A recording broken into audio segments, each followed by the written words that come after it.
श्री शिवाय नमस्तुभ्यम। दोस्तों, आप सभी लोग जानते हैं कि 18 सितंबर 2023 को है हरतालिका तीज। अब दोस्तों, इस बार की जो हरतालिका तीज है ये बहुत ज़्यादा विशेष और महत्वपूर्ण है, क्योंकि दोस्तों इस दिन है हरतालिका तीज होने के साथ साथ में सोमवार का दिन। और हरतालिका तीज का व्रत होता ही भगवान शिव और माता पार्वती जी और भगवान गणेश जी के लिए होता है, और साथ ही में सोमवार का दिन पड़ गया तो इससे अच्छी बात और क्या हो सकती है। तो आज की इस वीडियो में हम आपको हरतालिका तीज व्रत और सोमवार के दिन किए जाने वाले वो विशेष उपाय बताएंगे, जिन्हें अगर आप लोग इस दिन करते हैं तो निश्चित ही आपको फल तो ज़रूर मिलेगा ही मिलेगा। क्योंकि इस दिन कई सारी माताएं बहनें हरतालिका तीज का व्रत भी रखेंगी और भगवान भोलेनाथ, माता पार्वती जी, भगवान गणेश जी को प्रसन्न करने का बहुत ही अच्छा और उत्तम दिन ये दिन रहेगा। ठीक है, तो सबसे पहले हम आपको कुछ ऐसे विशेष उपाय बताएंगे जो कि हरतालिका तीज से जुड़े हुए हैं, और उसके बाद हम आपको 5 दीपक वाला एक ऐसा उपाय बताएंगे जिसको मात्र अगर आप लोगों ने हरतालिका तीज व्रत के दिन कर लिया तो आप ये मानो आपको बिना मांगे इतना कुछ मिलेगा जितना कि आपने कभी सोचा भी नहीं होगा, है ना। तो सबसे पहले हम उन उपायों के बारे में बात करते हैं जो कि हरतालिका तीज से जुड़े हुए हैं। अब दोस्तों, यहाँ पर हरतालिका तीज 18 सितंबर 2023 यहाँ पर सोमवार के दिन पड़ रही है, और इसी दिन सभी लोग इस हरतालिका तीज का व्रत रखने वाले हैं। अब दोस्तों, इस दिन सबसे पहला और सबसे बड़ा जो आप लोग उपाय कर सकते हैं, माताओं बहनों के लिए विशेष रूप से ये उपाय है। इस उपाय में क्या करना है, भले ही कोई माता बहन व्रत रखे चाहे ना रखे, उसको यह वाला उपाय ज़रूर करना चाहिए, क्योंकि हरतालिका तीज व्रत के दिन जो माताएं बहनें ये उपाय करती हैं उनको उनके व्रत का फल तो मिलता ही है, साथ ही में अगर व्रत ना भी रखा हो तो भी कुछ ना कुछ प्रतिशत फल मिलता है उनके व्रत का, साथ ही भगवान शिव जी की कृपा भी उन पर होती है। ठीक है, तो इस उपाय में आपको करना क्या है वो आप सुनिए। देखिए, कोई भी 5 वृक्षों की पत्तियाँ, कोई भी 5 या कोई भी 7, 5 भी पत्तियां ले सकते हो या 7 भी पत्तियां ले सकते हो। ठीक है, किसी भी 5 अलग अलग वृक्षों की पत्तियां या किसी भी 7 अलग अलग वृक्षों की पत्तियां, है ना। अब देखिए, 5 अलग अलग वृक्षों की पत्तियां या 7 अलग अलग वृक्षों की पत्तियां कौन कौन सी हो सकती हैं वो भी हम आपको बताते हैं, पर उससे पहले हम आपको उपाय समझा देते हैं। देखिए, इस उपाय में आपको करना ये है कि जब शाम के समय फुलेरा बंधेगा, आप जहाँ पर भी हरतालिका तीज व्रत की पूजन करने के लिए जाएंगे, तो देखिए दोस्तों, इस उपाय में आपको करना ये है कि 5 वृक्षों की पत्तियों को तोड़कर आपको क्या करना है, इसे भगवान शिव जी पर समर्पित करना है। मात्र इतना सा यह उपाय है, और यह उपाय आप लोग भगवान शिव जी के मंदिर में जाकर भी कर सकते हैं, या जहां पर फुलेरा बंधा हुआ हो या हरतालिका तीज की पूजन हो रही हो उस स्थान पर जाकर भी आप भगवान शिव जी पर यह 5 प्रकार की पत्तियों को समर्पित कर सकते हैं। अब ये 5 प्रकार की पत्तियां कौन सी होंगी, क्या अलग अलग लेना है या एक सी लेना है, वो आप लोग सुनिए। देखिए, 5 वृक्षों की जो पत्तियां होंगी ये एक नहीं होंगी, ये अलग अलग होंगी।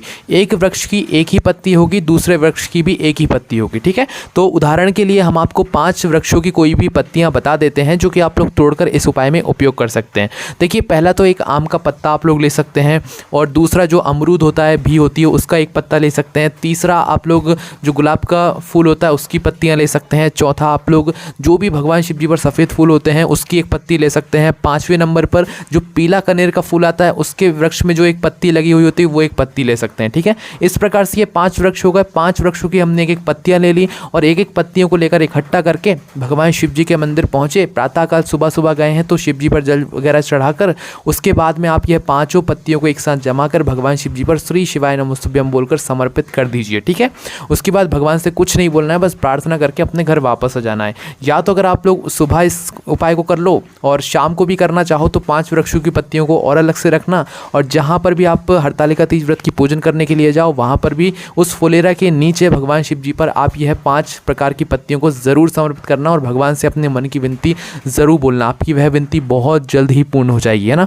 और दोस्तों, आप चाहें तो ये 5 वृक्ष की पत्तियां भी ले सकते हैं या बढ़ाकर 7 वृक्ष की पत्तियां भी ले सकते हैं, कोई दिक्कत नहीं है। ठीक है, तो हमने आपको उदाहरण के लिए ये 5 वृक्षों की पत्तियां बता दी हैं। बाकी इसके अलावा जो भी वृक्ष आपके आसपास में लगे हुए हों, आप उन वृक्षों की पत्तियों को तोड़कर भी भगवान शिव जी पर चढ़ा सकते हैं। हरतालिका तीज व्रत के दिन 5 प्रकार की पत्तियों को भगवान शिव जी पर चढ़ाने का एक विशेष महत्व होता है, और इससे भगवान शिव जी आपसे बहुत जल्दी प्रसन्न होते हैं और आपके व्रत का भी आपको पूर्ण फल यहाँ पर प्रदान करते हैं। और जो माताएं बहन इस दिन व्रत रखते हुए इस उपाय करेंगी, निश्चित ही भगवान शिव जी उनकी बहुत जल्दी सुनेंगे, उनकी सभी मनोकामनाओं को वो पूर्ण करेंगे। ठीक है, तो चलिए दोस्तों, ये तो एक उपाय हो गया।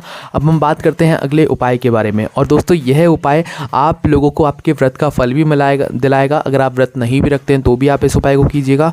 और अगर आप चाहते हैं कि संतान प्राप्ति के लिए आप कोई उपाय करें, आपको बहुत लंबे समय से संतान प्राप्ति की जो भी समस्या है वो हो रही है, तो उसके लिए भी अगर आप यह उपाय हरतालिका तीज व्रत के दिन करेंगे तो आपको जो है इसमें सफलता ज़रूर मिलेगी। ठीक है, तो इस उपाय में आपको करना क्या है वो आप लोग सुनिए। देखिए, इस उपाय को करने के लिए आपको उस स्थान पर जाना पड़ेगा जहाँ पर हरतालिका तीज व्रत की पूजन हो रही हो, जहाँ पर फुलेरा बांधा गया हो और जहाँ पर भगवान शिव जी, माता पार्वती जी, भगवान गणेश जी विराजित हो। ठीक है, करना क्या है, मात्र एक फूल, क्या मात्र एक फूल, जैसे कि गुलाब का हो गया या गेंदे का फूल हो गया, मात्र एक फूल लेकर जाना है। उसके ऊपर हल्दी या कुंकू लगाकर जाना है और इसे भगवान शिव जी पर जाकर समर्पित करना है। मात्र इतना सा आपको यह काम करना है। विशेष रूप से संतान प्राप्ति के लिए यह उपाय है। ठीक है, किसके लिए, संतान प्राप्ति के लिए। जो लोग चाहते हैं संतान प्राप्ति की इच्छा रखते हैं तो भाई वो मात्र ये करें कि फुलेरा जहाँ पर बंधा हुआ हो उसके नीचे जो शिव जी विराजित हो वहाँ पर एक गुलाब का या कोई सा भी एक फूल लेकर जो भगवान शिव जी पर समर्पित होते हैं उसमें हल्दी या कुंकू लगाकर जो है उसे भगवान शिव जी पर समर्पित करते हैं और भगवान से प्रार्थना कर लें संतान प्राप्ति के लिए। आपको बहुत जल्दी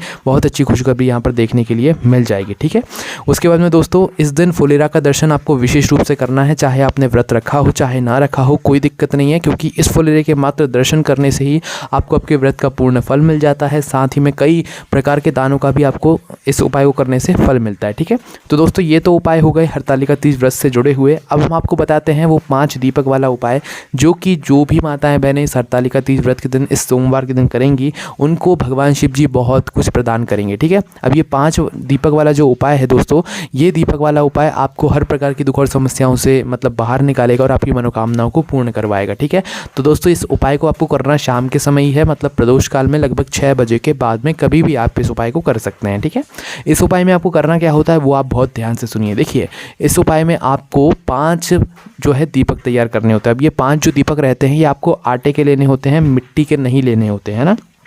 5 दीपक आपको आटे के लेने हैं, जिनके अंदर आपको रखनी है गोल बाती। ठीक है, लंबी बाती नहीं रखनी है, गोल बाती रखनी है, क्योंकि भगवान शिव जी का उपाय है तो गोल बाती रखोगे। 5 दीपकों के अंदर गोल बाती रख दी आपने। गोल बाती रखने के बाद इन दीपकों के अंदर शुद्ध देसी गाय का घी आपको डालना है। घी डालने के बाद इन 5 दीपकों को तैयार करके आप अपनी किसी भी प्लेट या थाली में रख लो। थाली में रखने के बाद आपको अपने घर से इन 5 दीपकों को तैयार करके निकलना है। ठीक है, अपने घर से आप लोग निकले तो निकलने के बाद सबसे पहले आप लोग जाओगे सीधा शिव जी के मंदिर में, जो भगवान शिव जी का मंदिर हो ना। आप कई सारी माताओं बहनों को यहाँ पर पूजन के लिए भी दे रही होगी, क्योंकि शाम का समय रहेगा, तो आप चाहे तो थोड़ा जल्दी भी इस उपाय कर सकते हैं, ऐसी कोई बात नहीं है ना। तो सबसे पहला जो स्थान रहेगा वो माताओं बहनों के लिए शिव जी का मंदिर रहेगा। पहला स्थान शिव जी के मंदिर में जाकर शिव जी की चौखट पर या शिव जी के आसपास कहीं पर भी आप पहले दीपक को अपनी प्लेट में जलाकर वहाँ पर रख दें, है ना। रखने के बाद दोस्तों यहाँ पर ध्यान इस बात का दें कि अपनी माचिस खुद रख कर ले जाएँ, खुद ही जलाएँ दीपक को, मतलब प्लेट के अंदर ही, और उसको उठाकर मात्र रख दें। इस दीपक से आपको आरती नहीं करनी है। पहला दीपक शिव मंदिर में लगाने के बाद दूसरा दीपक आपको लेकर जाना है किसी भी बड़े वाले बेलपत्री के वृक्ष के नीचे, और वहाँ पर भी जाकर आपको अपनी प्लेट से दीपक जलाकर उस बेलपत्री के वृक्ष के नीचे रख देना है और भगवान से प्रार्थना कर लेना है ना। फिर तीसरा जो स्थान रहेगा दोस्तों वो रहेगा पीपल का वृक्ष। पीपल के वृक्ष के नीचे भी जाना है, दूसरा दीपक उठाना है और वहाँ पर जाकर रख देना है। ठीक है, और भगवान से प्रार्थना कर लेना है। उसके बाद में दोस्तों जो चौथा वृक्ष रहेगा वो आंवले का वृक्ष रहेगा। ये सभी वृक्ष बड़े होने चाहिए जिसकी छाँव में बैठकर आप ये उपाय कर सके। चौथे वृक्ष के नीचे आप लोग जो है अपना चौथा दीपक वहाँ पर जलाइएगा और जलाने के बाद भगवान से प्रार्थना कर लीजिएगा। अब आपकी थाली में मात्र एक दीपक बचा हुआ होगा, जिसे लेकर सीधा आपको अपने घर के मुख्य द्वार पर आ जाना है। कहाँ पर? अपने घर के मुख्य द्वार पर आ जाना है। जैसे ही आप अपने घर के मुख्य द्वार पर आते हैं तो बाहर से खड़े होकर देखने पर आपकी जो सीधे हाथ होगा उस सीधे हाथ की हथेली पर आप क्या करना कि अपना वह बचा हुआ एक दीपक जलाकर रख देना और उसी समय भगवान से अपनी वो मनोकामना बोलना जिसके लिए आप बहुत दिनों से प्रयास कर रहे हो। मनोकामना एक ही होनी चाहिए, आप बार बार मतलब बहुत ज़्यादा मनोकामना नहीं बोल सकती। एक मनोकामना उस समय बोलिएगा, आपकी वह मनोकामना बहुत ही जल्द पूर्ण होगी। तो दोस्तों ये वो 5 दीपक वाला ऐसा उपाय है जिस उपाय को करने के बाद आपको किसी और उपाय को करने की ज़रूरत ही नहीं है। और हरतालिका तीज व्रत होने के साथ साथ में सोमवार का दिन भी है, तो इस दिन इस व्रत का जो फल है या इस उपाय का जो फल है वो आपको निश्चित ही बहुत ही जल्दी देखने के लिए मिल जाएगा, है ना। उसके बाद में दोस्तों एक और बहुत बड़ा और विशेष उपाय है जो कि आप लोग इस दिन भगवान शिव जी के मंदिर जाकर ज़रूर कर सकते हैं। हैं प्रातःकाल सुबह सुबह, ये है 108 बिंदी वाला उपाय। इस उपाय में आपको करना ये होता है कि एक बेलपत्री आपको अपने साथ में लेकर जानी होती है मंदिर, साथ ही में दोस्तों पीला चंदन भी लेकर जाना होता है, और बेलपत्री ऐसी लेकर जानी होती है जिसके अंदर डूट होता है या गुट होता है। ठीक है, डूट मतलब कि जो बेलपत्री के उस डंडी का आखिरी का जो भाग रहता है ना, वो वाला भाग है ना, ऐसी बेलपत्र आपको मात्र एक लेकर जानी होती है। करना ये होता है, जैसे आप भगवान शिव जी के मंदिर पहुंचते हैं, आप भगवान शिव जी की पूजन अर्चना कर लेते हैं, उसके बाद में आपको क्या करना होता है, भगवान शिव जी के पास में बैठकर अपनी इस बेलपत्र को निकाल कर सबसे पहले इस बेलपत्री के उस डूंट को तोड़ लेना होता है। मतलब उस बेलपत्री की उस डंडी के आखिरी के भाग में जो मोटा मोटा सा भाग रहता है उसको तोड़कर, उसी डूंट को तोड़कर उस डूंट को आपको अपने पीले चंदन में भिगोना होता है। मतलब पीले चंदन में थोड़ा सा जल डालकर इस डूंट को आपको उसी में पूरे में रंग लेना होता है। उसके बाद में इसी डूंट के सहारे आपको अपनी उस बेलपत्री की तीनों पत्तियों पर 108 बिंदियाँ श्री शिवाय नमस्तुभ्यम बोलकर लगानी होती है। ठीक है, 108 बिंदियाँ पूरी तीनों पत्तियों को मिलाकर लगानी है, ना कि सिर्फ एक ही पत्ती पर, है ना। और अगर मतलब जगह की कमी भी पड़ जाए तो एक के ऊपर एक बिंदियाँ भी आप लगाएंगे तो कोई दिक्कत नहीं है, पर मंदिर में बैठकर ही 108 बिंदियाँ लगानी है और श्री शिवाय नमस्तुभ्यम बोलकर ही लगानी है। ठीक है, जैसे ही आपकी 108 बिंदियाँ मतलब उस बेलपत्र के ऊपर उस डूंट के सहारे से लग जाएं 108 बिंदियाँ, उसके बाद उस डूंट को साइड में रख देना। इस बेलपत्र को फिर ले जाकर सीधा भगवान शिव जी के शिवलिंग के ऊपर समर्पित कर देना। ठीक है, समर्पित करने के बाद भगवान से प्रार्थना करना, अपनी मनोकामना बोलना जिसके लिए आप ये उपाय कर रहे हैं, है ना। तो दोस्तों ये कुछ विशेष उपाय थे जो कि आप इस विशेष दिन पर करेंगे तो निश्चित ही आपको इस उपाय को करने का ज़रूर फल मिलेगा और हरतालिका तीज का व्रत रहेगा। और व्रत तो आप पहले से ही रखी होंगी भगवान भोलेनाथ और माता पार्वती जी, भगवान गणेश जी के लिए, तो निश्चित ही आपकी मनोकामना ज़रूर पूर्ण होगी। अगर आपको उपाय करने में कोई भी समस्या आती है, हरतालिका तीज व्रत से जुड़ा हुआ कोई भी सवाल हो तो उसे आप हमसे कमेंट करके पूछ सकते हैं। ओम नमः शिवाय, जय भोले बाबा, श्री शिवाय नमस्तुभ्यम।